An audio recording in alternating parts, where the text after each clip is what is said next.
when he left the NFL, he led all time for a tight end, receiving yards, receiving touchdowns, most receptions. He's a Hall of Famer. He's also a star at our network, the 3-time Super Bowl champ, Shannon Sharpe. We only ask him to come on our show once, twice a year. Let's bring a man on who's got rings. You know, it's funny. You were in a Super Bowl. I remember this. You were in a Super Bowl that there was trash talking and you were hysterically funny. We said this. There were no villains. Right. It was not a lively Super Bowl week. We talked NBA this week as much as NFL. Right. What was your interpretation? Mine was the best players for the Rams were better than the best players for the Bengals. Like when you go to a Super Bowl, there's 8 stars. Let's say each team has 4. The Rams 4 showed up. And the other 4 did not. That was my takeaway. That's what I took away also.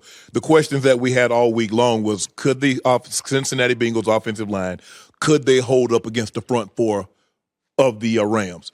And early on, Joe Burrow did a great job of getting the ball out of his hands. Fast. But he didn't have a whole lot to show for it. So he got impatient, and they wanted to push the ball down the field. So we go scat protection, which means all eligible receivers are out in the route. There's no chipping. There's no max protecting.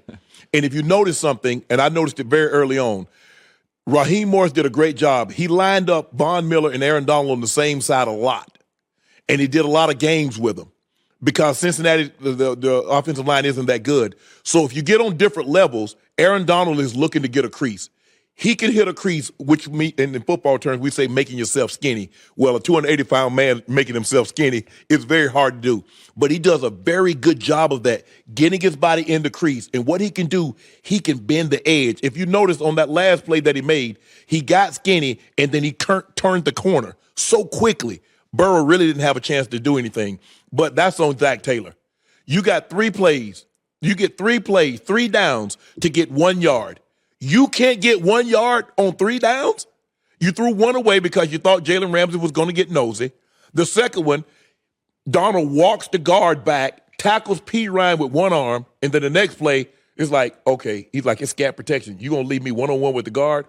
Okay, bye, I'm home. You know, the Logan Wilson, I looked at it this way. The 75-yard no-call touchdown, right? I thought was a big miss. But I always kind of bake in, refs will miss a couple. Yes. The Logan Wilson one, you can argue they didn't call it all game. But situationally in the Super Bowl with an MVP receiver, there was a lot of touching. What did you make of it? I thought they let him play a lot. I was surprised that they actually called it, considering that up until that point, they really only called 3 penalties. They called 2 false starts on the Rams, and they called unsportsmanlike conduct with the guy in civilian clothes was out on the field, and the line was celebrating with the defense after they got a turnover. So that was it. That was the only 3. And so the last minute and a half, 2 minutes of the ball game, they threw like 4 or 5 flags. It turned into a flag fest. But I thought some of the calls were deserved. I thought the Henderson on the Texas route where the back, he goes out and he comes out on a little angle route, I thought 57 grabbed him. They didn't call that. Yeah. You still, even though, okay, Matthew Stafford leads him down on the 15-play drive, Colin, gets the game, go-ahead touchdown. Joe Burrow, you still have 2 timeouts and 1 minute and 30 seconds to go get in field goal range. Yeah. You have a kicker that's a young Justin Tucker. He has that kind of leg, that kind of accuracy. Okay, go get it done. You got it 2nd and 1, 3rd and 1, 4th and 1. But I thought Zac Taylor made a mistake by not running Joe Mixon more. A lot of times you get into the game, Colin, like this, and you have young, talented quarterbacks, you try to play to them. Run through Joe Mixon. Make them sit in there, and so they just don't pin their ears back. Once in the second half, Joe Burrow, his last 22 dropbacks, got sacked 7 times. Jesus. The last play of the first half, Aaron Donald got him, made him settle for a field goal. And then 21 dropbacks after that, he got sacked 6 times. Wow. So last 22 dropbacks, he was sacked 7 times. Wow. Last 5 drives, punt, turnover on downs. After they took a 20-13 lead, they had 50 total yards. That's not on the officials. That's on the Bengals. Yeah, and I said this to start my show. Teams will tell you what the tape says by their game plan. Mm-hmm. Cincinnati told you, we're not going to be able to block their front. I mean, they were just getting the ball. Burrow had his fastest release point all year. Yes. Like the coaches told you, we're going to be overwhelmed up front. But that's not their offense. their offense is to push the ball down the field. That's right. So let me do what I feel. Yeah, that's good. Because if you mentioned it, they got a 75-yard touchdown. They got a 46-yard catch from Jamar Chase. So that's 121 yards. They had 263 passing. So the other 21 of 31, they had 140 yards passing. What do you make? You know, it's funny about this, Shannon. So you had 12 great years with the Broncos, a very functional organization, and then you went to the Ravens. So it's hard for you to relate to Matt Stafford's first 13 yards. You had Mr. Boland. Yep. You had really good teammates. That's not to say all your teams were great. But when you missed on a draft pick or you had injuries, the functionality of your career. I look at Stafford, and I put his numbers up against Aaron Rodgers today in the playoffs with one functional year. Right. Did you think Matt would be this good this quickly? Yeah, I knew it was good because sometimes you can be a great actor in a bad movie and people think you suck. He was a great player in a dysfunctional organization and people thought he sucked. One of the biggest plays of the game is he threw a no-look pass. He's looking at the tight end. I love that. The safety drives the tight end because he thinks he throws it to him, and he throws the ball to Cooper Kupp, who's coming on the end cutting behind it. He's done that play 100 times in Detroit. Who cares? You're in Detroit. You're not in the playoffs. You're losing. But he did it in the Super Bowl. He has unbelievable ability, and I'm glad he got an opportunity to showcase it on a big stage. This changes the perception of how people will look at Matthew Stafford moving forward. Because guess what would have been said? Had Tom Brady done that very drive, they'd have had a parade. They wouldn't have waited till Tuesday. They'd have had a parade last night. He did exactly what Tom Brady had done. Tom done a lot of those drives, and they resulted in field goals. A field goal wasn't going to do it for him. He had to put the ball into the end zone, and he did it. You know, you were one of these players. So, and I can remember watching you with Denver. You looked different. You looked like a defensive end that ran and could catch. And it happens infrequently. When an athlete, Mike Tyson in his prime, scared other boxers. Yes. You're like, okay, don't want any part of that. Right. Aaron Donald, to me, you knew Reggie White. Yes. That's what it feels like to me. Significantly better than Pro Bowl offensive lineman. There's a reason why when they rate him, they say he's a top 5 player, not quarterback, not positional player. He's a top 5 player in the league. And the thing that makes him, and even though TJ Watt deserved to win Defensive Player of the Year, there's no question about that. But the de facto best player in the league is Aaron Donald because he does what he does year in and year out. Double team after double team. And you see how his game took off once they added Von Miller. So now you can't devote all your attention to him or Von's going to eat. Von looked like Super Bowl 50 Von yesterday. Yeah. People are like, well, Von is done. Well, yeah, he's done. Drew Lock was his quarterback and he's playing down 21-0. You can't rush the quarterback when you're down 21-0. Now all of a sudden he's playing with a lead. He has another great player alongside him. Remember Von when he had D. Ware? He had Malik Jackson. He had Derek Wolfe. He had Peyton Manning as his quarterback. You remember his numbers? Well, this is what he has in L.A. now. But Aaron Donald, I believe when it's all said and done, you will probably say LT is 1A and he's going to be 1B. I agree. I believe he should have won defensive MVP last night. I thought he dictated the game, the Bengals game plan. So for 2 weeks, the Bengals game plan. Obviously Cooper Kupp, they game plan, who they couldn't stop late. But if you looked, you said this earlier in this interview, Cincinnati is a throw the ball down the field team. Mm-hmm. They did that against Tennessee's pass rush. Yes. Cincinnati coaches said, we won't be able to do that. Right. When I can force you over 2 weeks of practice to say, we're going to have to, here's our fastball. We can't throw it. Right. That to me is Aaron Donald. If you look at Cincinnati was about to blow this game open. They get the touchdown, first play of the game. Yeah. They come back, and Matthew Stafford throws an interception. This is about to get blown wide open. Aaron Donald gets the sack. Now they have to settle for a field goal, and then he takes the game over again late. So it's not to say Cooper Kupp wasn't deserving, but I think Aaron Donald, the total domination, they took the game completely over in the second half.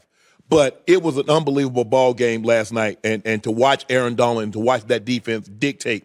And Joe Burrow says we got plenty of years. They said the same thing As a matter of fact, Marino was younger than Joe Burrow when he went in the second year, and he never got back to the Super Bowl.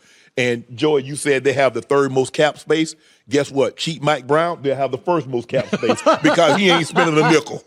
That's just the way they operate. But, Colin, he won't make it to year 10 if they don't protect him better. No. He got hurt. I'm not so sure he would have stayed in the game if this was a regular season game. He stayed in that game after they got enrolled because this was the Super Bowl. You can't get sacked 70 times in a season and expect to play an extended period of time. No, it's not going to happen. There's an argument to be made. Cincinnati's first 3 draft picks should be offensive linemen. Absolutely. Now, we do know last year they thought about taking an offensive lineman. Yeah, and who had a nice year, by the way. But they went on and took Jamar Chase. I didn't have a problem with it knowing what 2022 football is. Right. But you paid the price this year for that pick. Yes. That probably cost you a Super Bowl. Because if you could block, let's just say for the sake of argument, instead of giving up 7 sacks, you give up 3. Or you give up 4. In the manner in which you can't give up 6 sacks in the second half. On 21 dropbacks, you give up 6 sacks. You're probably going to lose. And people are like, well, he did get 9 sacked 9 times against Tennessee, and he won. But Tennessee's offense isn't comparable to the Rams' offense. Not close. So that's the difference in the ballgame. Joy, you said something very interesting. You said Cooper Kupp and Jerry Rice are the only guys to win Offensive Player of the Year and Super Bowl MVP. Only thing is, and the Triple Crown, Cooper Kupp did it in one season. He won the Triple Crown, Offensive Player of the Year, and Super Bowl MVP in one season. Jerry won his. He won two of the 3 in '87. Well, Rice and Cooper also have brilliant coaches and great quarterbacks and very functional offensive lines, so the quarterback has more. Now, it's not to say Cooper Kupp's not great, but there is some, you know this better than everybody. It did help you because you had a functional franchise. Yeah, Cooper Kupp benefits. Quarterback is everything. Yes. I mean, Cooper Kupp has been here. He ain't put up 145 with Jerry Goff. Right. I thought Sean McVay did a very good thing. He learned his lesson from the first Super Bowl loss.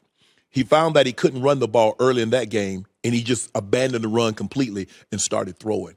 Even though he was getting less than 2 yards a carry, he was still making Cincinnati think, I still might throw a run in here. Zac Taylor totally abandoned the run and just went throw. And so our defensive line says it's quarterback season. Let's just go hunt. Shannon Sharpe. By the way, the whole spectacle, the television broadcast, the halftime show. It was amazing. You were there. I thought it was an advertisement. NBC, 10 hours of saying, hey, you're a high school football player. We got some colleges here. I honestly did. I always feel that with the Rose Bowl. It's dead of winter. Right. The event for you, how was it? I thought it was very well. Outside of the parking that was between $900 and $5,000 for a parking pass, which I did not pay for, but I'm just saying. Look, it's become a very, very expensive event. And I understand because here's the thing, Colin. When I went to the Super Bowl, you know how much the tickets cost? $325. $325. But people were willing to pay $4,000 and $5,000 for the ticket. So the NFL says if you'll pay for it, we just put that at face value. Instead of the aftermarket, you get the markup, we'll just charge that. It's become a very corporate, expensive event. The casual fan is getting priced out of it. I had a friend of mine took his son, and it was a 4-day minimum, and he got tickets and everything. Cost him $27,000 for him and his son. Oh boy! So a family of 4. Good luck with that. Hey, what a pleasure it is to have you. Love you being part of this network. You knocked it out of the park again, and congrats on all your success. Thank you. Colin, I want to thank you because I don't know if I've ever told you this. Guys, when I was out of work, I would pay my own pocket to come on Colin's show. And Colin's like, well, is he peddling a book? He want to talk about something? What does he want to talk about? I said, I want to talk about whatever you want to talk about. And every time I would come out here, even though I had nothing to do, you would put me on the show. So from the bottom of my heart, thank you, because you gave me an opportunity to get in front of the camera. Some people at FS1 saw me and it's like, well, hey, if he can talk like that, maybe we should find something for him to do here. So I want to thank you for giving me this opportunity. Well, you know what? You're one of the most verbal people I've ever met in my life. You are. I went back and looked at your Super Bowl. Was it Ray Anderson? Or Ray Buchanan. Ray Buchanan. Folks, you got to YouTube it. Ray, it's unbelievable. Ray Buchanan trash talk you before a Super Bowl. Yeah. It is, swear to God, it's like you had a comedy team of writers for you. It's literally hysterically funny. Right. You have earned every step of your success. You're just a great guy. Thank you. I really appreciate it. Joy, good to see you again. You too, Shannon. All right. Hi, everybody. Thanks for watching. Subscribe here to get the latest from the show. Also, be sure to check out more of the best clips from The Herd or go watch a few segments from other shows on FS1.